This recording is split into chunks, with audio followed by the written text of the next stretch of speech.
Dunia sedang menghadapi berbagai krisis sejak terjadinya pandemi COVID-19.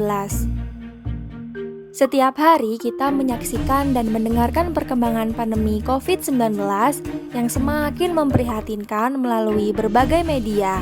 Kondisi ini benar-benar memerlukan penanganan semua pihak agar segera teratasi, termasuk relawan P3. Pak Sulaksono adalah relawan pertolongan psikologis pertama terlatih yang bertugas untuk memberikan pembekalan materi kepada relawan-relawan baru sebelum menjalankan tugas mereka. Hai, perkenalkan nama saya Sulaksono. Saya merupakan relawan pertolongan psikologis pertama atau P3 di berbagai bencana baik alam maupun non-alam. Pada video pertama, kita akan membahas tentang P3, pertolongan psikologis pertama. Sebelum kita membahas lebih jauh tentang P3, apa sih kondisi krisis itu? Kondisi krisis adalah kondisi yang menakutkan atau penuh ketidakpastian, seperti gempa bumi, gunung meletus, banjir, tsunami, tanah longsor, dan pandemi COVID-19. Pandemi COVID-19 yang terjadi di Indonesia telah memberikan dampak ke aspek kehidupan masyarakat. Mereka harus kehilangan orang-orang terdekat, kebutuhan APD meningkat, terpisah dari keluarga dan teman-teman karena harus tetap di rumah saja, mengalami atau menyaksikan kekerasan dalam rumah tangga, bahkan meninggal.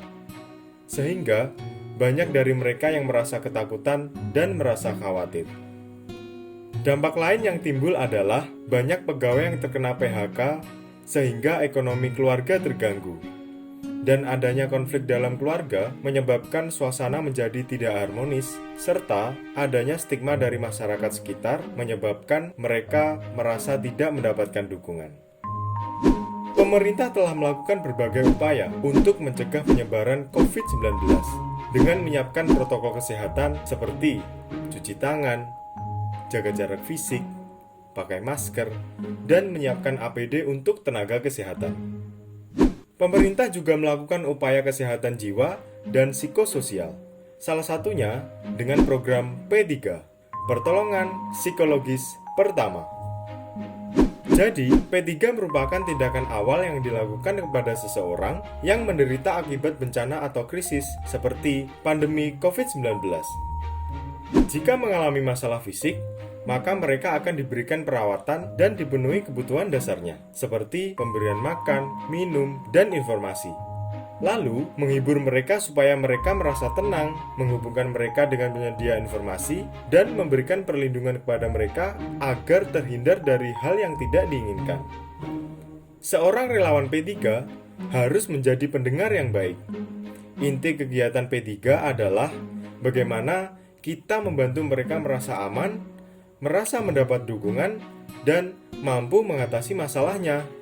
Jadi, jika kamu menjadi relawan, kamu harus berpikir, aku ada untukmu.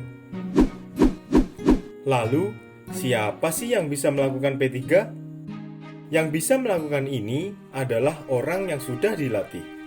Masyarakat umum juga dapat berperan dalam P3 jika mereka telah mendapatkan pelatihan khusus. Kepedulian relawan ini sangat penting untuk membantu tenaga kesehatan sesuai prinsip 3L.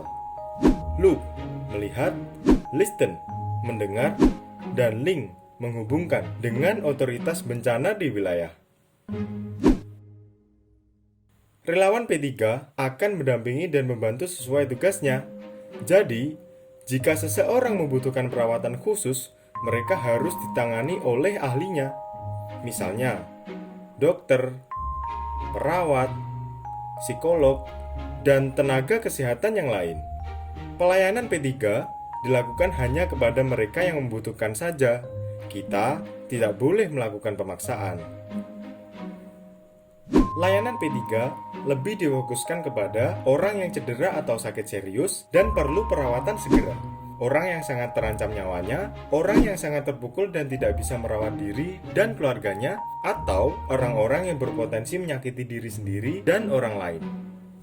P3 dapat segera dilakukan saat kita bertemu dengan orang-orang yang berada dalam kondisi krisis atau beberapa minggu berikutnya, tergantung pada keparahan kondisinya. P3 bisa dilakukan di mana saja, misalnya di tengah masyarakat maupun di rumah sakit. Yang harus diingat adalah kita wajib menjaga privasi dan kenyamanan mereka. Jika mereka mengalami kekerasan seksual, maka pelayanan P3 harus dilakukan di ruangan tertutup untuk menjaga kehormatan mereka. Jangan lupa, tetap mengikuti protokol kesehatan ya.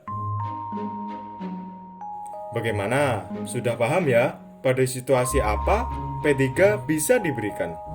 Nah, supaya kamu tidak lupa, ingat ya, kamu harus berpikir, aku ada untukmu setiap kali kamu dihadapkan pada kondisi krisis.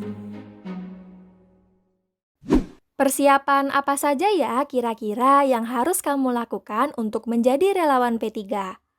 Ayo, saksikan video kami tentang membantu dan tetap bertanggung jawab. Sampai jumpa dan salam sehat jiwa.